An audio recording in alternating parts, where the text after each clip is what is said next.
ওদের হিসাব থাকে হইলে আল্লাহ থাকে উপরে। আর আল্লাহ পবিত্র কুরআন শরীফের মধ্যে জানিয়ে দিল, নাহানু আকবার আলাইহি মিন হাবলিল ওয়ারিদ, আমরা তোমার ঘাড়ের শাহরগের চাইতেও নিকটে থাকি। আল্লাহ যদি ঘাড়ের শাহরগের চাইতে নিকটে থাকে, ওরা খালি উঁচায় আল্লাহর দেখায় আর কয় মাথা নিচা করে যাব না। তার কথা আমি মাথা নিচু করেছি, তাজিম করেছি, সম্মান করেছি, এটা ভক্তি না। ভক্তি কি? যা শিখতে ঈশ্বরচন্দ্র বিদ্যাসাগরের মতো মানুষের জীবনের 12টা বছর কেটে গেছে, একেবারে বাসর ঘরে তার নতুন স্ত্রী দেখতে স্পর্শ করতে দেয়নি তার স্ত্রী তাকে, ততক্ষণ আমাকে স্পর্শ করা যাবে না যতক্ষণ পর্যন্ত আপনি ভক্তিবিদ্যা অর্জন না করবেন। 12 বছর সাধনা করে ভক্তিবিদ্যা অর্জন করে তারপরে এসে তারা সংসার করলো। আসলে ভক্তি কি, ভক্তিবিদ্যাটা কি? 3টা প্রশ্ন তার মৌখিক ভাবে। এখানেই শেষ না, সুফি মজিদ ছবের একটা গান, বাইনা হুমা নদী বাইনা হুমায় কোন বর্জক রয়, কোন খানে কার মূল স্থিতি, শুনতে মনের আকিচ্ছ, বাইনা হুমা বলে কারে কি কর্ম রয় তার, তুই ধারে মাঝখানে ধ্যান করে কারে সুরত দেখতে, যার ধ্যান করে সেই সুরত দেখতে কেমন। এই গানের মধ্যে প্রশ্ন আসছে, মণিমুক্তা জন্মায় যেথা সেই দেশে কি নাম পরিচয়, কোনখানে কিসের উদয় মধুদয় কোথায়, বলো কি বলো। সুফি মজিদ বলে তা বলেন তাই, এসব কথা দয়ালকে শুধাই, বুঝার মতো কোনো জ্ঞান নাই, কেমনে করি তার নিরূপণ। এই গানটা পুরাটাই প্রশ্ন, জবাব করতে হবে আমাকে। দাও যেন কৃপা করে দাও, কৃষ্টি দৃষ্টি কামনা করে প্রথমে যেই কথাটা বলবো, সব পবিত্র স্থানের মধ্যে সব পবিত্র জায়গার নামের সাথে সব পবিত্র জায়গার নামে কিন্তু শরীর ব্যবহার করা হয় না। দরবার শরীফ লেখা হয় কিনা? মহাপবিত্র দরবার শরীফ, কোন শরীফ, কাবা শরীফ আমরা লিখি কিনা? কোরআন শরীফ, আচ্ছা কোরআনের মধ্যে শরীফ লিখি, দরবারে শরীফ লিখি, পরশে শরীফ লিখি, আমরা কখনো মসজিদ শরীফ লিখি না। আমরা কি মসজিদ শরীফ লিখি? মসজিদ পবিত্র জায়গা না? নিঃসন্দেহে আল্লাহর ইবাদতের জন্য পবিত্র জায়গা মসজিদ, কিন্তু এখানে শরীফ লেখা হয় না। মাদ্রাসা অবশ্যই এখানে পবিত্র লেখা শিক্ষা, যা আল কোরআনের শিক্ষা, ইহা আমাদেরকে দান করা হয়। এই জায়গায় শরীফ লেখা হয় না। হয় না কেন? একটা আমরা নিজেরা আল্লাহর হুকুমে পাক পবিত্র করে নিয়েছি, আর একটা আল্লাহ নিজে পবিত্র করে দিয়েছে। আল্লাহ নিজে যেটা পবিত্র করে দিয়েছে এইটাই হলো শরীফ। আল্লাহর ঘর কাবা কোনো সন্দেহ আছে? আল্লাহর ঘর কাবা কোনো সন্দেহ নাই। এই জন্য কাবা হইল শরীফ। ওরস আল্লাহ নিজে করেছে, এই জন্য ওরস হইল শরীফ। কোথায় করেছে? আরশ থেকে হইল ওরস শব্দের উৎপত্তি। আরশ থেকে হইল ওরস শব্দের উৎপত্তি। এটা আল্লাহ নিজে করেছে। কবে, কখন করেছেন? যখন আল্লাহ মুহাম্মদী নূরকে সৃষ্টি করলেন, মুহাম্মদী নূর দ্বারা যখন সমস্ত রূহের সৃষ্টি, তখন আল্লাহ আরশ আযমের উপরে মুহাম্মদী নূর দ্বারা আলোকিত করে সমস্ত রূহকে ডেকে সেই জায়গায় একটা ওরস শরীফ করেছিলেন। ওরস করেছিলেন কেন করেছিলেন? যত সৃষ্টি রূহ আমি এর সকলকে দর্শন করতে চাই। সমস্ত রূহ আল্লাহ কষ্ট করেছিলেন, ডেকে ডেকে বলেছিলেন তোমরা দর্শন করো নূরে মুহাম্মদী। আল্লাহ হুকুম করেছিলেন দর্শন করো নূরে মুহাম্মদী। যারা দর্শন করেছিল, দর্শন করে যারা ওইখানে সেজদা সম্পূর্ণ করে পৃথিবীতে আসছে, ওরা আসছে মাদার জাতি হয়ে। ওরা মার গর্ভ থেকে জন্ম নিয়ে আল্লাহ যেমন আমার বড় পীর আব্দুল কাদের জিলানী, আমার খাজা বাবা, এরা কিন্তু মায়ের গর্ভে থেকে অলি হয়ে আসছে। অলি হয়ে আসছে কেন? তাদের যে কাজ এটা তারা দেখে শেষ করে আসছে। আর দেখে যারা না দেখার ভান করছে, ওরা এই পৃথিবীটা হিসেবে দেখে না দেখার ভান করে চলে। দেখছে, চেষ্টা করছে, চেষ্টা পরিপূর্ণ হয় নাই, সে যে রূপ দেখে চেষ্টা করছে ওই রূপটা পৃথিবীতে আসছে। যে যারা দেখছে ওই রূপের মানুষটা পৃথিবীতে আসছে, তার সাথে যখন দেখা হয়, হাদিসের মধ্যে আসছে হুমুল্লাহ জিরা ইজরাউ চিকরুল্লাহ, তার দেখা মাত্র আর পৃথিবীর কোনো কথা খেয়াল থাকে না। তার দেখা মাত্র আর পৃথিবীর কোনো কথা খেয়াল থাকে না। কেন খেয়াল থাকে না? ও তো ওরে দেখে আসছে, ওরে দেখে আসছে, আর পৃথিবীতে এসে যখন পাইছে তখন আর ওর কোনো কিছুই পাওয়ার বাকি নাই। এই জন্য ওর মুর্শিদ ছাড়া আর পৃথিবীর কোনো কিছু চাওয়াও নাই। একটা বিষয় ক্লিয়ার করে দিয়ে যায়, বেদবি নেবেন না আমার কথা। আমরা যারা তরিকতের ভাষায়, আমরা যারা পীর মুরিদি করি, আমাদের মধ্যে একটা প্রথা চালু আছে। এই প্রথাটা হইল এরকম, আমি এক জায়গায় বায়াত করছি না, আমি আমার সাল রেখে তুমি আমার পীর সাহেবের কাছে মুরিদ করো না, বলি কিনা? এরকম হইতেছে না? আচ্ছা, আমি যারা দেই ঘাসছি, পীর সাহেবের ছেলে যদি সেই মানুষটা না হয়, তার সাথে তোমার ওই প্রেম হবে না? হবে কি? তাইলে যে আমার যে জোর করাই, জোর কইলে বাবা তোমার পীর সাহেবের সাওয়ালের কাছে দিলে, আসলেই তো আমি ওনার দেই ঘাসি নাই, ওনার সাথে তো আমার সেই প্রেমটা হবে না। যখনই তার সাথে আমার এই প্রেম হবে না, তখন আমার দিয়ে ভক্তের কার্য সম্পাদন হবে কিনা? তাই যদি না হয়, তাহলে যাদের সন্তান বায়াত দেওয়ার ইচ্ছা পীর মুর্শিদের দরবারে, তারে হুকুম না করে স্বাধীনতা দিয়ে দেবেন। কেমন স্বাধীনতা দিয়ে দেবেন? বাবা পৃথিবীতে আসছো, একমাত্র মুক্তির পথ আহলে বায়াত, এটা তোমাকে গ্রহণ করতে হবে। আমি তোমাকে মুক্ত করে দিলাম, তুমি তোমার মনের মতো করে একজন মানুষ চিনে নাও, বুঝে নাও, খুঁজে নাও, যারা তোমার ভালো লাগে। আমি বাবা হয়ে আমি তোমার তার হাতে দিয়ে দেবো। আর ওই মানুষটা যদি তার সেই মানুষটারে পায়, কোনদিন এই গুরু আর ভক্তের মধ্যে বিবাদ হতে পারে না, কোনদিন এই গুরু ভক্ত আলাদা হইতে পারে না।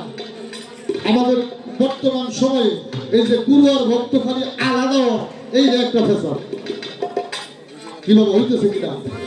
আজকে যে আমাদের বিষয়ের কাছে মুরিদ করছি, কদিন ধরে ভালো লাগে না, আর একজন দেখছি হেরে ভালো লাগে, আবার যে হের কাছে মুরিদ হয়েছি, হের কাছে বায়াত হইলাম ভালো লাগে না, আবার যে আরেকজনের কাছে বায়াত হইতেছি।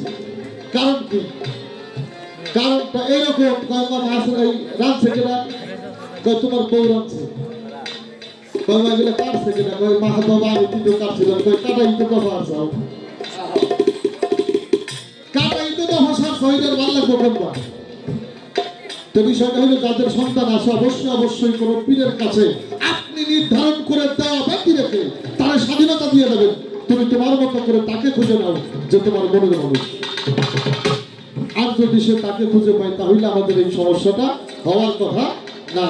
আর আপনি জোর করে দিবেন, আসলে তার প্রতি আমার মনই বসে না, আমি তার ভজন করবো কিভাবে? পূর্বে যে যাকে দেখে এসেছে, পৃথিবীতে এসেছে, তাকে পাইলে তার সমস্ত চাওয়া সম্পূর্ণ হয়ে যাবে। আর এমন পাওয়া যদি কেউ পায়, তার আর কোনো কিছুই চাওয়ার থাকে না। আর সে ওরস আল্লাহ করেছিলেন, মোহাম্মদ নূর দ্বারা আলোকিত করেছিলেন। পাঞ্জাতন 5টি তারকা, সেখানে বর্তমান এই যে এখন আমরা আসন জ্বালাই না, আসন জ্বালাই না, এখনো মোমবাতি তো কেউ একটা দেয়, তাই দেয় না বাবা? কেউ একটা দেয়, কেউ 5টা দেয়, কেউ 7টা দেয়, কিন্তু আগরবাতির হিসাবটা যদি কেউ করে, তাহলে এইটা মোমবাতির পাশে 5টাই জ্বালাইতে হয় কিনা? আরো সরস আল্লাহ করেছে সমস্ত রুহকে নিয়ে। আর আমার নবীজি আইসা অভিষেক করলেন কাজী রকমের মধ্যে 100 লক্ষ মানুষ নিয়ে, করছে কিনা?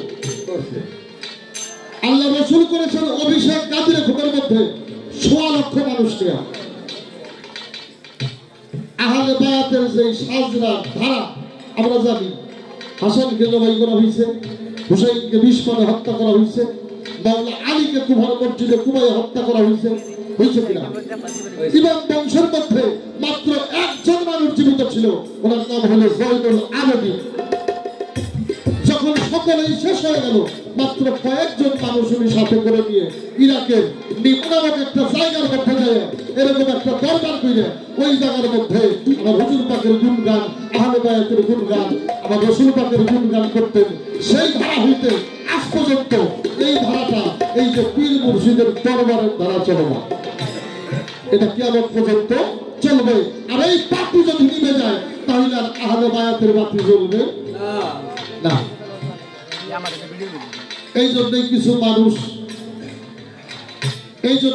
মানুষ যারা নবীর সাধারণ মানুষ নয়, যাদের কাছে আহলে বায়াতের কোনো গুরুত্ব নাই, হ্যাঁ, তাদের কাছে যাত্রা গানের মূল্য আছে, কনসার্টের গানের মূল্য তাদের কাছে আছে, সমস্যা নাই। কিন্তু যেখানে দরবারি গান হবে এইটার উপরেই তাদের আক্রোশ। তারা যদি দরবার ধ্বংস করতে পারে তাহলেই এরা আহলে বায়াতের উপর গাছটা উঠাইয়া সাফ করতে পারে। এই জন্য এরা কোনো জায়গায় খাবা না, এরা করছে খালি দরবারের উপরে, বাজারের উপরে আর এই পীর মুর্শিদের উপরে। কেননা এই ধারাটাই জয়নুল আবেদিনের সেই ধারা, যেই ধারার মধ্য দিয়ে এখনো মানুষের হৃদয়ে জীবিত পঞ্জাতন। চেষ্টা করলাম একটা বিষয় নিয়ে ছোট্ট একটু আলোচনা করার জন্য। এখন হইল মালা। আমি যে মালা গলায় দিছি এটা আমার ভালো লাগা, আমি যেটা গলায় দিছি এটা ভালো লাগে, এটা শোভাবন্ত। আপনার মধ্যে কোনো হাকিকত খুঁজে পাবেন না। 5 আঙ্গুল বিশিষ্ট যেই এটা কি করলো লকেট, হ্যাঁ, যে 5 আঙ্গুল বিশিষ্ট যেই লকেটটা আমার কাছে, আপনি মাথার থেকে শুরু করে আমার যেই পর্যন্ত এই লকেটটা আপনি লক্ষ্য করে দেখেন, এতটুকুর মধ্যেই পাঞ্জাতনের 4 জন, আর দাভিদ থেকে ধরলে পরে এখানে পাঞ্জাতনের 5 জন পরিপূর্ণ। পাঞ্জাতনের হইল 5 আঙ্গুল। দুনিয়ায় যারা দল করে বাবা, কেউ দানের শীষ করে, কেউ জামাত করে, কেউ আওয়ামী লীগ করে, কেউ জাসদ করে, করে না। প্রত্যেকটা দলের একটা মার্কা আছে না? আছে তো। কেউ বুকে লাগায়, কেউ এখানে লাগায়, কেউ ক্যাফের মধ্যে লাগায়, কেউ ফিটার মধ্যে লাগায়, লাগায় কিনা? হ্যাঁ, যে যে দল করে সেই দলের মার্কা হে লাগায়। আর আমরা তরিকতের মানুষ যারা, আমরা কোনো নেতা মানি না, আমরা একমাত্র আল্লাহকে মানি, আমরা রাসূলকে মানি, আমরা আহলে বায়াতকে মানি, হৃদয়ে ধারণ করি। এই জন্য ভালোবাসা এই পাঞ্জাতনের 5টা হাত বুকের মধ্যে রাখছি। এটা আমার ভালোবাসার নিদর্শন। এর মধ্যে হাকিকত বলতে যদি কোনো কিছু থাকে এটা আমার ভালোবাসা। তাছাড়া আপনি গুরুত্বপূর্ণ কোনো কিছু পাবেন না। আমার এই মালার মধ্যে কোনো তত্ত্ব নাই। যদি তত্ত্ব থাকে তাহলে যে মালা পীর সাহেবরা গলায় দিছে এগুলোর মধ্যে আছে। এই যে পীর সাহেবরা গলায় দিছে এগুলোর মধ্যে হাকিকত আছে। কি হাকিকত আছে? এই যে রোজার ঈদ সামনে, তারপরে কুরবানির ঈদ আসবো, যেই সব গবাদি পশু কুরবানি করবো, বিভিন্ন গরুর গলায়, খাসির গলায় মালা দিব, দিব না? তার মানে হইলে এই গরু আল্লাহর নামে জবাই করবো। কুরবানির সময় যদি কোনো গরু খাসির গলায় মালা দেওয়া হয়, বুঝতে হবে যে এটা আল্লাহর নামে কুরবানি করবো। ও যদি কারো একটু ক্ষতি করে, অন্তত আঘাত না করে আস্তে আস্তে দোয়ায় দোয়ায় খেদাই দিব। আরেকজন কইব কিছু কোয়েশ্চেনে এই গরু আল্লাহর নামে কুরবানি দিয়ে দিব। এরকম হয় কিনা? তাহলে এই যে যারা মালা বইলে বইলে বইসা বইছে, এরা হইলো কুরবানি মানুষ। এরা গুরু নামে, এরা মুর্শিদ নামে, এরা রাসূলের প্রেমে, আহলে বায়াতের প্রেমে, আল্লাহকে নিজেকে কুরবানি করে, দুনিয়াকে বিমুখ করে আল্লাহর ধ্যানে বসে আছে। আশেকের মাসেকের সুতা দিয়ে গাঁথা মালা গলায় ধরে বসে রয়েছে। হাকিকত থাকলে এই মালার মধ্যে আছে, বলে আমাদের মধ্যে কোনো হাকিকত নেই। আমার হাকিকত এতটুকু, আমি হলাম পাঞ্জাতের মার্কা মানুষ, এই জন্য মোটামুটি ছোট মোটো একটা সাইড বোর্ড গলার মধ্যে ঝুলাই দিয়েছি। আপনি যদি এই দলের রাত্রে পড়ে আমি আপনাদের জীবনে উপোস করবো, আমি দেখলি বুঝবো আপনি এটা করছেন কেন। বাবাজি একটু লক্ষ্য করেন, বেতবে দিয়েন না। এই যে বাবা সালা করছে, বলছে না উনি কিন্তু সালা করছে। হ্যাঁ আচ্ছা, মোটামুটি সচরাচর একটা মানুষকে যদি 5 লক্ষ টাকা দিয়ে বলি যে বাবা তুই ভালো কাপড় প্যান্ট শার্ট ফুল প্যান্ট এগুলো পরা বাদ দিয়ে সালা করে ঘুরবি, ঘুরবো নাকি? হ্যাঁ ঘুরবো না। আচ্ছা ওনারা কেউ টাকা পয়সা দিছে? হ্যাঁ ওনারা কেউ দুনিয়াদারি লিখে দিছে? না, ওনারা কেউ টাকা পয়সা দেয় নাই, দুনিয়াদারি লিখে দেয় নাই। সাধারণ মানুষের যে পোশাক এটা উনি আর করে না। এখন পরে না কেন, এটার হাকিকত ওনার চাইতে ভালো কেউ জানে না, জানে না। কেউ কয় সালা পাগল, মাপ করে, কেউ কয় ভণ্ড, কয় না বাবা? কেউ কয় সালা পাগল, কেউ কয় ভণ্ড। তুই তো ভণ্ড বলিস, তোর 5 লক্ষ টাকা দিব, তুই পারলে এই দেশটা পরিধান করে ঘুরে দেখ। দেখার দৃষ্টির থেকে যার যা ভালো লাগতে লাগে করতে পারে, কিন্তু আসলে যে যা করে তার অন্তরের বিষয়টা কি, যার বিষয়টা সেই ভালো জানে, আর কেউ জানে না।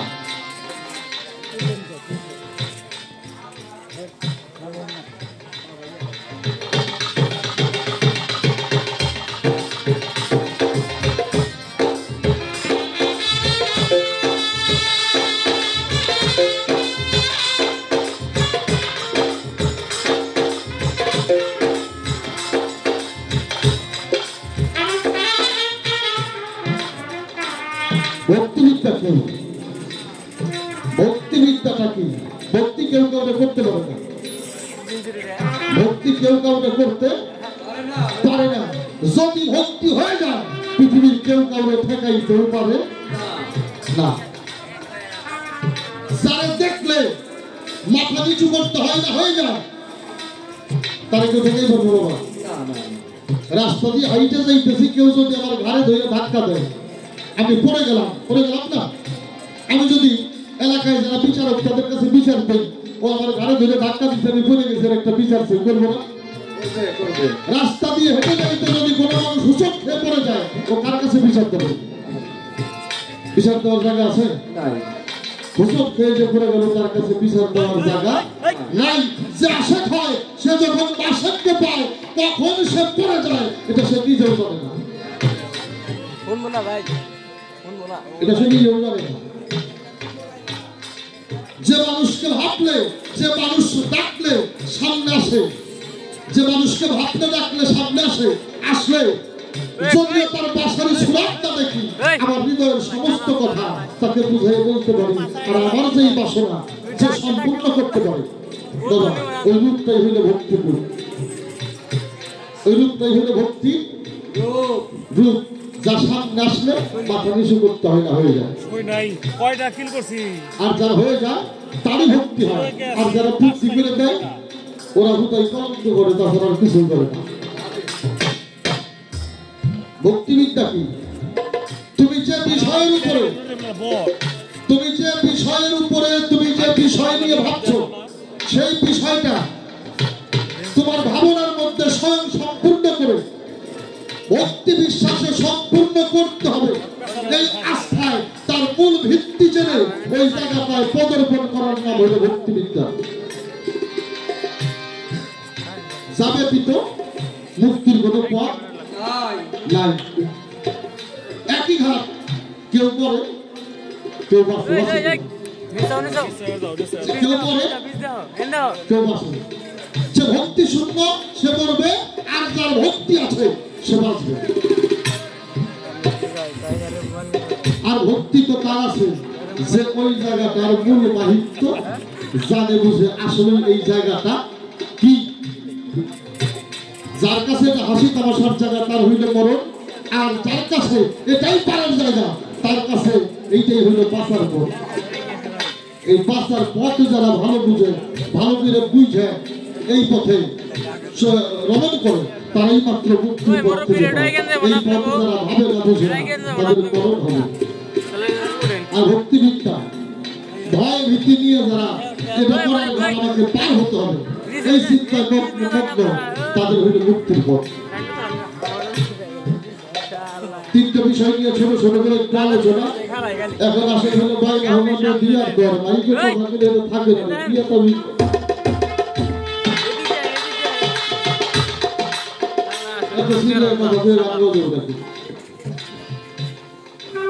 তার বাইরে হমানতি নিয়ে যে প্রশ্ন আছে, একটা গাড়ি আছে, একটা গাড়ি আছে,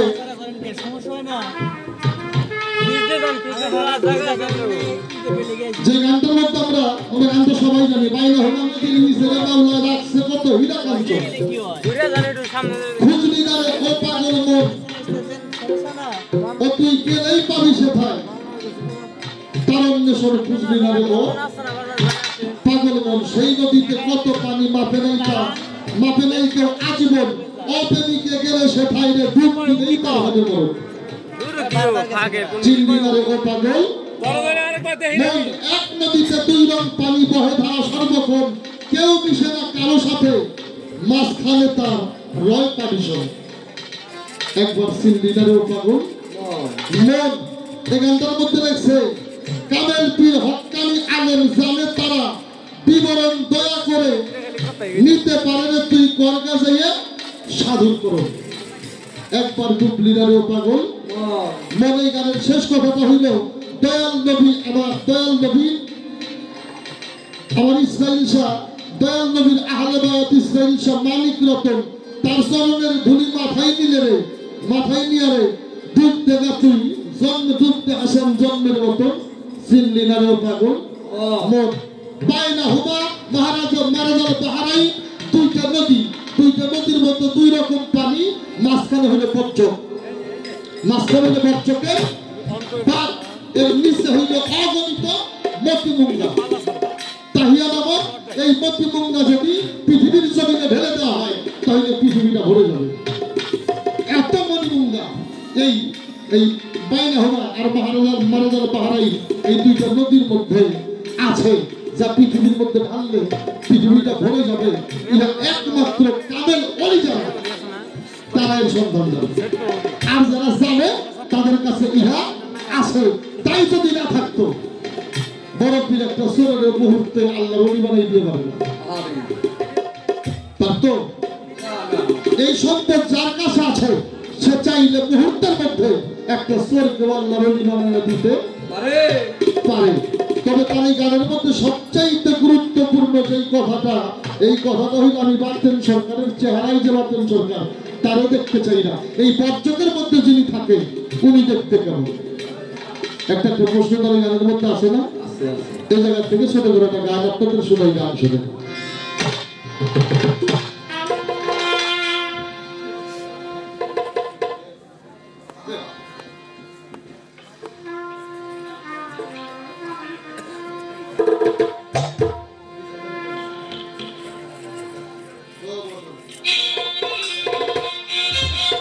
একটা আয়না ধরে দেখি না তারা আয়না ধরে দেখি না তারে অবিকল তোমারই মতো, একটু খুঁজলে পরে পাইবা তারে তোমার ঘরে সাই নিরঞ্জন, তুমি একটু খুঁজলে পরে বর্জকে যে থাকে সে কেমন তুমি যদি দেখতে চাও। আয়না ধরে দেখি না আয়না ধরে দেখি না চাইলে যাবে তোমারই মতো, বুঝলে পরে পাইবা তারে তোমার ঘরে শাহী নিরঞ্জন, তুমি একটু খুঁজলে পরে।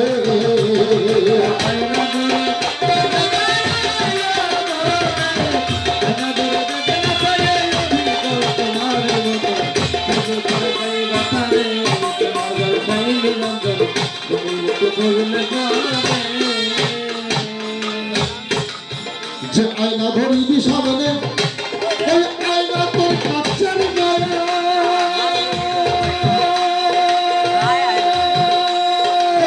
ছবি বলছেন আল্লাহ কুরআনে যার কোরআন গায়,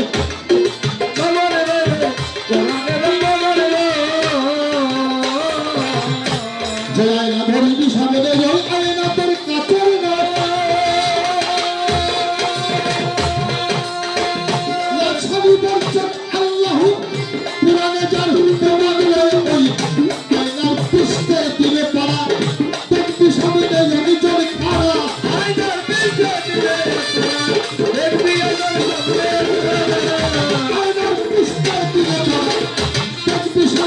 একজন খানা সেই তো তোমার মন মরা তার কাছে সত্য তার জীবন বুঝলে পরে পাইবা তারে তোমার ঘরে সাহিদি রঞ্জন তুমি একটু খুঁজলে পাওয়ারে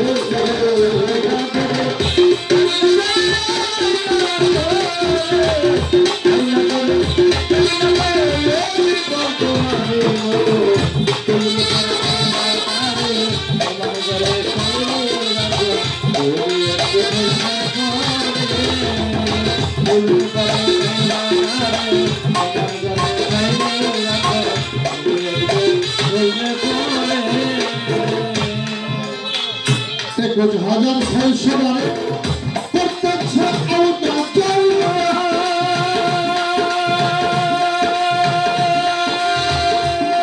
भावते चाबी दिया कोलकाता में ठिकाना नहीं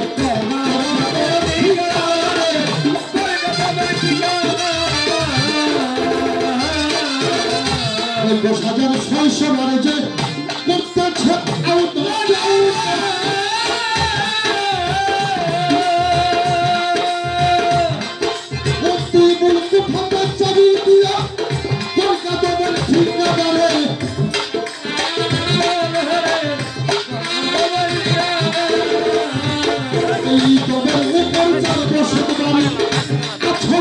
पुरुष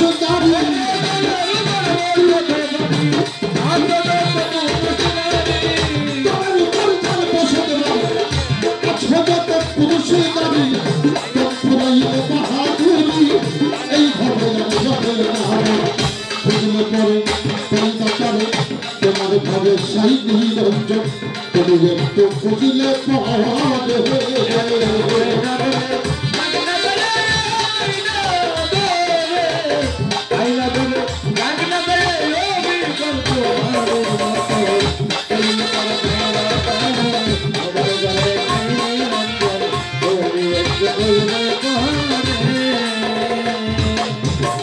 जब तुम्हें खोजे पड़े सब तो तुम्हारे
तुम्हारे घरे साहिदी रंजन তুমি একটু খুঁজলে পাওয়ারে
করো সারা জীবন তোমরা করো তৈবা করো তোমার ঘরের সাই রঞ্জন তুমি একটু খুঁজলে পাবে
এই গানটা যদি আমরা বুঝি আমরা বর্জকে কে থাকে দেখতে কেমন এই গানটার যিনি সাধক উনি লিখলেন যে আয়না ধরিবি সামনে ওই আয়নাটার কাছের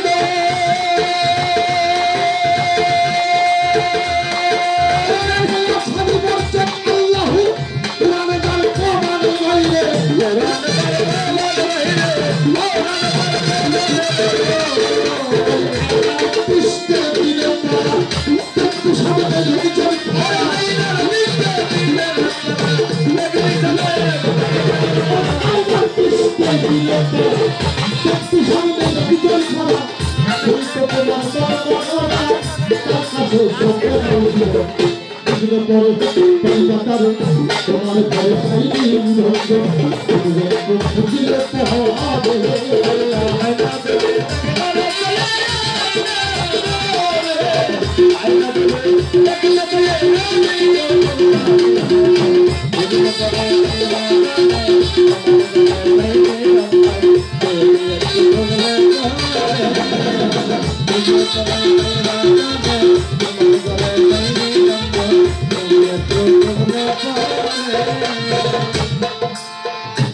একেবারে কথাটা শর্ট করে দিই আমি বাতিল সরকারে দেখতে চাই না দেখা যায় আমি ভিতরের বাতিল সরকারে দেখতে চাই আপনি যার কাছে বায়াত হয়েছেন তার ভিতরের মানুষটার যদি না দেখা হয় আপনার বায়াতই হয় না ওই মানুষটার যদি না দেখা হয় আপনার বায়াত হয় না মান আর ভাগার ফাঁকা দাঁড়াবা রব্বাহু কারণ সবাই বলেছে আগে নিজে রেখেছি পরে গুরুকে বাদে ওতে হয় পাশে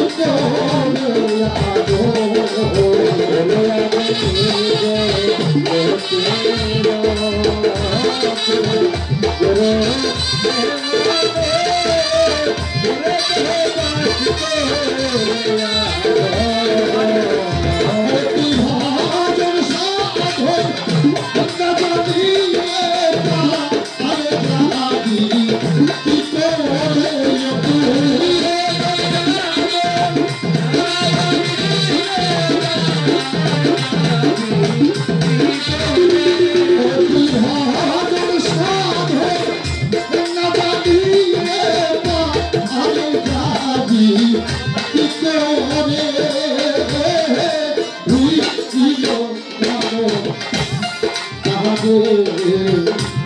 একেবারে স্বপ্নের জবাব এই কথাটা। নিবিক বান্ধরে দুই না নেই ভুল এমন তাহারে কোন ব্যক্তি বাদলের যে চেহারা এই চেহারার কাছে মনে করে নেই। বাদল সার কাছে যারা বায়াত হয়েছে তারা কেউ এই যে বাদল সার যে চেহারা এই চেহারার কাছে মনে করে নেই। কেউ বায়াত হইতে আসছে, আসলে তারা সামনে বসাইছে, বসাই গেছে তুমি আমার চোখের দিকে তাকাও। কি তুমি আমার চোখের দিকে তাকাও। আমি যখন আরেকজনের চোখের দিকে তাকাই তখন আমি ওই ব্যক্তিকে দেখি না, আমি কাউকে না কাউকে দেখি। আর আমি যারা দেখি আমি তার কাছে বায়াত হই। আমি যারা দেখছি আমি তার কাছে বায়াত হইছি, আমি কারো দেখছি।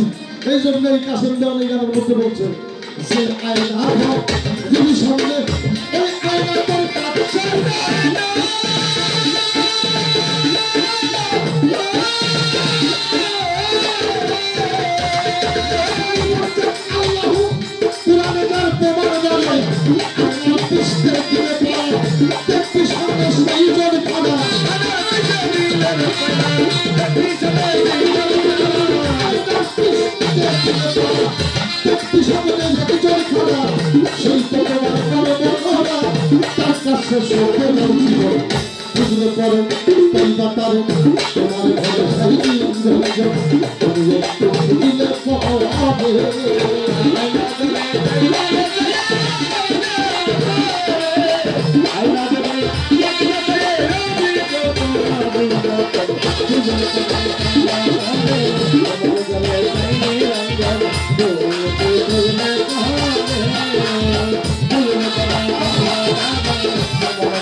আয়না ব্যতীত যেমন নিজের চেহারা দেখা যায় না, তদ্রূপ একটা মোরশেদ ব্যতীত কখনো খোদাকে দেখা যায় না।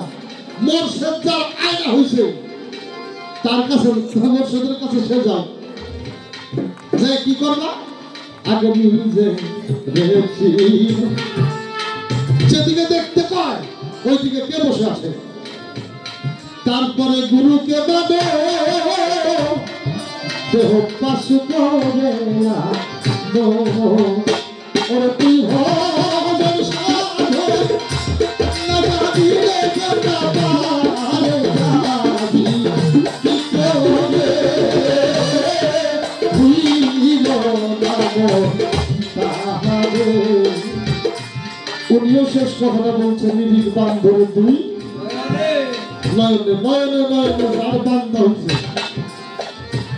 পর্যটকের মানুষটা সে চাইলে সবসময় তার সামনে দেখতে পারে। তার চাইতে বড় সাধনা কেউ করে নাই। যেই মানুষটা সাধনার জন্য তার মুর্শিদকে ডাকলেই সামনে আসে। তার চাইতে বড় তাপস কেউ না, যেই মানুষটা মাত্র 1 সেকেন্ড সময় তার নিজের সেকেন্ড ছোড়াটা সামনে ধরে রাখতে পারে।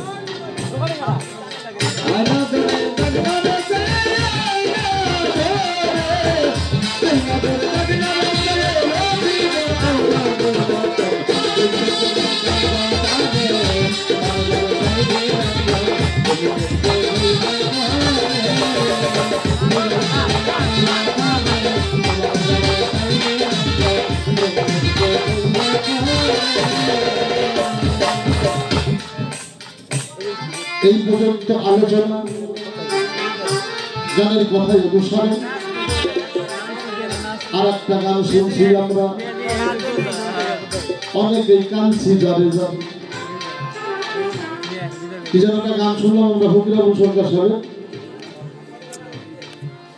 আমার যত মনের কথা সত্য রে জানাই, আমার দরদি তুই বিনে কাঙ্গালে কেহ নাই।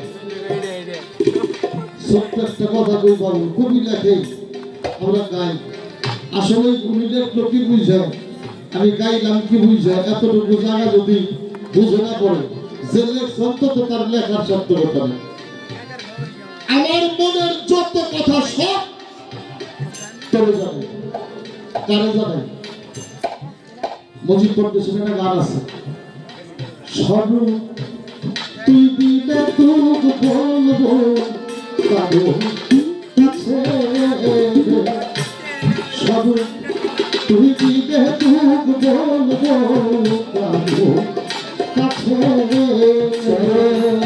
তুই দিলে তুক বলবো কারো কাছে, সরু তুই দিলে তুক বলবো কারো কাছে। একমাত্র স্বরূপ স্বরূপ ছাড়া আমার দুঃখ বলার কোনো জায়গা নেই। মায়ের কাছে বলবেন, মায়ের কলিজা হইতে দেবেন, বাবার কাছে বলবেন, বাবা মারা যাবে, নদীর কাছে বলবেন, নদীর পানি শুকিয়ে যাবে। আপনার কষ্ট কেউ বুঝবেন আপনার স্বরূপ ছাড়া। আর স্বরূপ হইল সেই রূপ, স্বরূপ হইল সেই রূপ আমি যে রূপকে খুঁজি, নিকটেই থাকে দেখি না। দুঃখ বুঝলে সে বুঝবে, সে ছাড়া কেউ দুঃখ বুঝার নয়। তবে হ্যাঁ, যদি কেউ গুরুকুলে যায় নিজের কুল ফিরাই দেয়, তার কুলের কোনো ভয় নেই। গুরুকুলে যান নিজের কুল ফিরাই দেয়, তার কুলের কোনো ভয় নাই। ওই যে বললো মুর্শিদা এসে ভক্তের জানাজা পড়াইল, খবর নিয়ে দেখে উনি 3 বছর আগে এই দুনিয়া থেকে চলে গেছে। চলে গেছে তো কেন মানুষের কথা, সব শেষ হয়ে যাবে, মুর্শিদ শেষ হবে না। মুর্শিদ শেষ হবে না। এই কাল ওই কাল, এ পার ও পার, এমন কোনো পার নাই যেই পার আমার মুর্শিদ নেই। সব পারে আমার মুর্শিদ আছে। একটা ঘটনা তোমরা জানি, এই যে আমাদের চট্টগ্রাম মাঝ ভান্ডার দরবার শরীফ, আমাদের অনেক পরিচিত দরবার, মৌলানা নজরুল ইসলাম, উনি বাহাজ করতে গিয়ে বায়াত হইল, ঘন ঘন দরবারে যায়, হঠাৎ করে 6-7 মাস আর দরবারে যায়। দরবারে যখন যায় না, শফিউল বাশার মাঝ ভান্ডারি বাবা যান, কেন ওরা জিজ্ঞেস করে, বাবা অনেকদিন ধরে নজরুল দরবার আসে না, কেন আসে না তোমরা জানো? কেউ তারা বলতে পারে না কেন দরবার আসে না। আসে না তার একটা কারণ, মৌলানা নজরুল ইসলামের হয়েছে ক্যান্সার। এখন তো ক্যান্সারের চিকিৎসা, অন্তত চিকিৎসা করে কিছুদিন বাঁচিয়ে রাখা যায়, রাখা যায় না। ছেলেরা মাঝখানে নিয়ে গেছে, ডাক্তাররা বলে দিছে নিয়ে যান। ওনার যে রোগ হয়েছে ওনার কোনো চিকিৎসা নাই, উনি যা খাইতে চাই খাওয়ান, যা দেখতে চাই দেখান। ছেলেরা বাড়িতে নিয়ে আসছে, কোনো সন্তান যদি জানে যে আমার বাবা অল্প দিনের মধ্যে পৃথিবী থেকে চলে যাবে, ওই সন্তান পারে বাবার সামনে আসতে? 3টা ছেলে তার বাবার সামনে যায়, অঝরে চোখের জল ফেলে কাঁদে, বাবাকে ডেকে ডেকে বলে, বাবা কিছু খাবেন? বলে না। কিছু দেখতে মনে চায়? বলে হ্যাঁ কিছু দেখতে মনে চায়। কি দেখবেন? বললো তোমরা যদি আমার কিছু দেখাইতে চাও, আমার এই জীবনটা যাওয়ার আগে একটা বার আমার মাঝ ভান্ডার দরবারে নিয়ে যাও। আমি আমার দয়াল বাবা শফিউল বাশার মাঝ ভান্ডারের মুখটা একটু দেখতে চাই। ছেলেরা ডেকে ডেকে বলে, বাবা তুমি আগে ভালোই ছিল, এই লোকটা ভণ্ড, এর কাছে যাওয়ার পরে তোমার যত দুর্দশা যাওয়া যাবে না। 3 ছেলের মধ্যে ছোট ছেলেটা 2 ভাইকে ডেকে ডেকে বলে, ভাই যে মানুষটা আমাদের জন্য তার জীবনটা বিয়োগ করে দিল, এই মানুষটার একটা চাওয়া যদি আমরা পূরণ না করি, হয়তো মালিকের কাছে জবাব দিতে পারবো না। চলো নিয়ে যাই। 3 ভাই মিলে চট্টগ্রাম দরবারে নিয়ে গেছে। যাই দেখে শফিউল বাশার মাঝ ভান্ডারি বাবা যান একটা চেয়ারের মধ্যে পয়সা ধরে 2টা চোখের জল ফেলে কাঁদে। ছেলেরা যখন নিয়ে গেছে ডাক দিয়ে বলে, ও নজরুল দরবারে আসছো? বলে হ্যাঁ বাবা দরবারে আসছো। বলে কেমন আছো? কথা বলার সঙ্গে সঙ্গে মৌলানা নজরুল ইসলাম চিৎকার দিয়ে বলল, বাবা কেমন আছো পৃথিবীর কেউ যদি না জানে তুমি জানো, কেমন আছি তুমি জানো। বলে কেন আসছো? ডাক দিয়ে বলে, বাবা এই জন্য আসছি, আমার যা দেখার ইচ্ছা তা আমাকে দেখে যেতে হবে। তুমি তো জানো তোমার ছাড়া আমার কিছু দেখার ইচ্ছা নেই। এই জন্য শনিবারের জন্য তোমার একটু দেখার জন্য আসছে। নজরুল ইসলাম কাঁদে, শফিউল বাসার মালিক ভান্ডারী বাবা যান কাঁদে। কাঁদতে কাঁদতে এক অবস্থায় চিৎকার দিয়ে শফিউল বাসার মালিক ভান্ডারী বাবা কাঁদতে বলল, নজরুল রে, মাদ্রাজের ডাক্তার তোরে ফিরেই দিছে, আমি তোরে ফেরত দিলাম না। মাদ্রাজের ডাক্তার তোরে ফিরেই দিছে, আমি তোরে ফেরত দিলাম না। ক্যান্সারে যদি মৃত্যু হয় তাহলে আমার মৃত্যু হবে, আমার ভক্তের মৃত্যু হতে পারে। মানুষটা সুস্থ 19 বছর 6 মাস পৃথিবীতে থাকার পরে মৃত্যুবরণ করছে। সত্যি যদি মুর্শিদ ছাড়া ভক্তের কোনো বান্ধব না থাকে, এটা যদি ভক্তের হৃদয়ের কথা হয়, রণবন জল জঙ্গল যেখানে যাবে স্মরণ করলে যে কোনো অবস্থায় তুমি আমার সৈয়দ কালু শাহ, আমার শাহজাহান শাহ, আমার বাদল শাহে পাবে।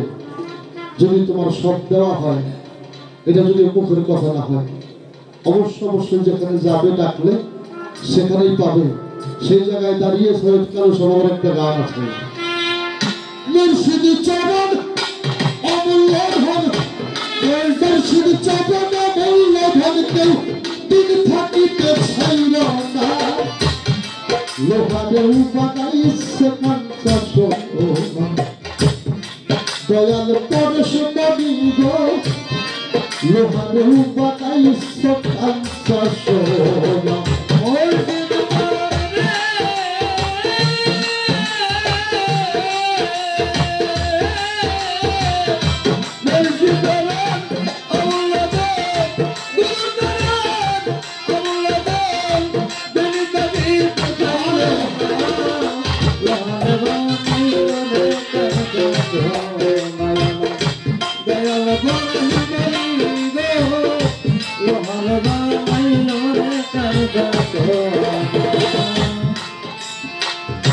মুর্শিদ নামে ছাড়ে নিঃশ্বাস, আমার শাহজাহান শাহ নামে ছাড়ে নিঃশ্বাস,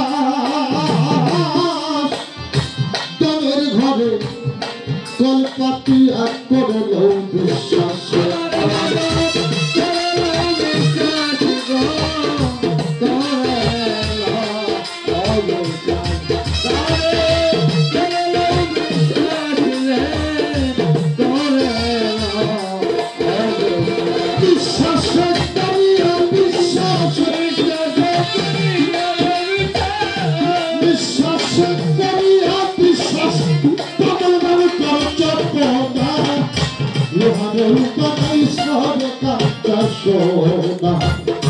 দয়াল পরশ নবী গো, লোহারে বানাইছো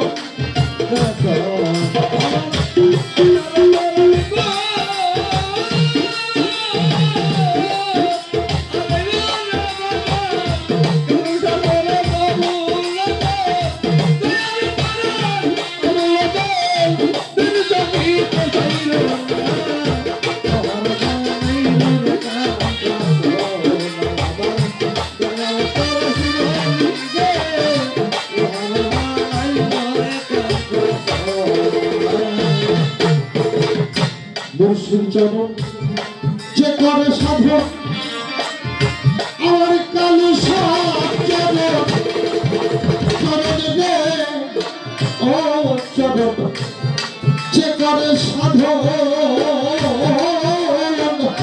বিনা দুধে ওই পাখিয়া করেছে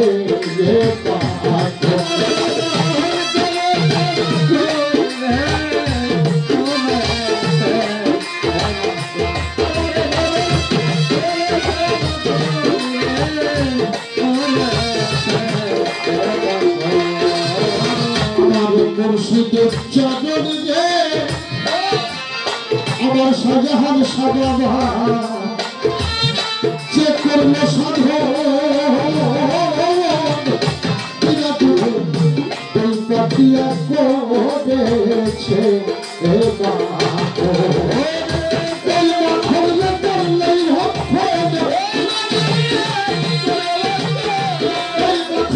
করলে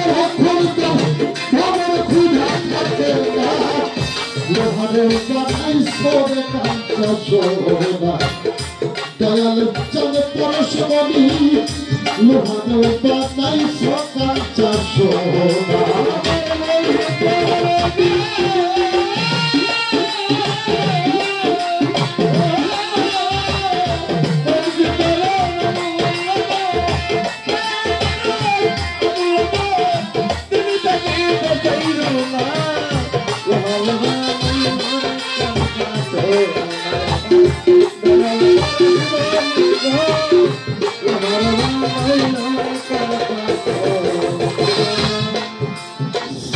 মানুষ সকাল শরীরে অবুঝব সৈয়দ কালু সাগর শরীরে অবুঝব পাগল বন্ধে সরল গোল মিশেরা দিশেরা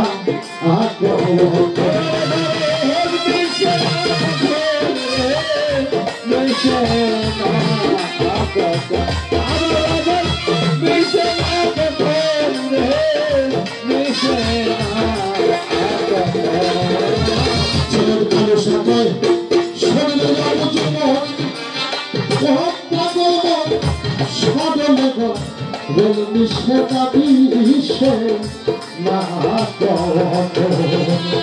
সরল ভাবে আছে সরল ভাবে আছে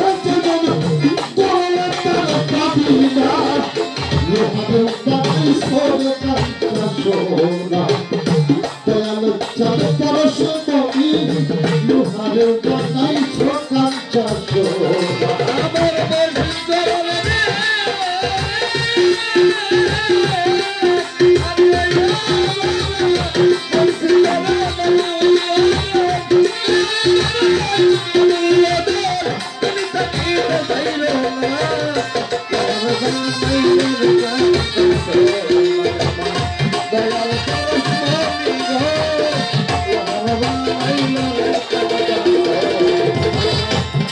কালো সকাল শরীরে অবুঝব সৈয়দ কালু সাগর শরীরে অবুঝব সরল গো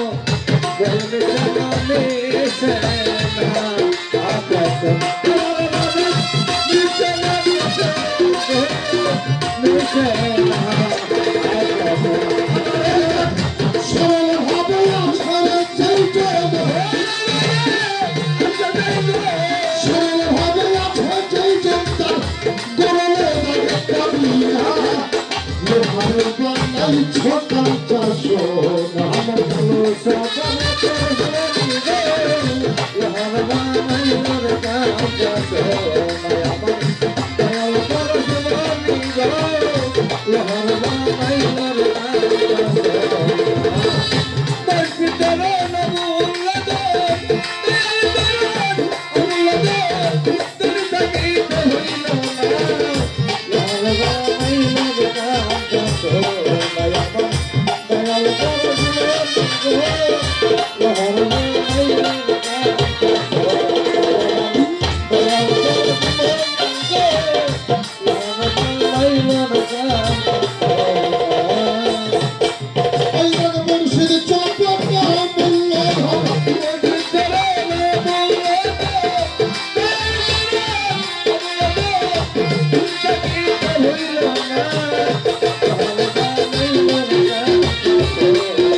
लोहारे बानाइसे कांचा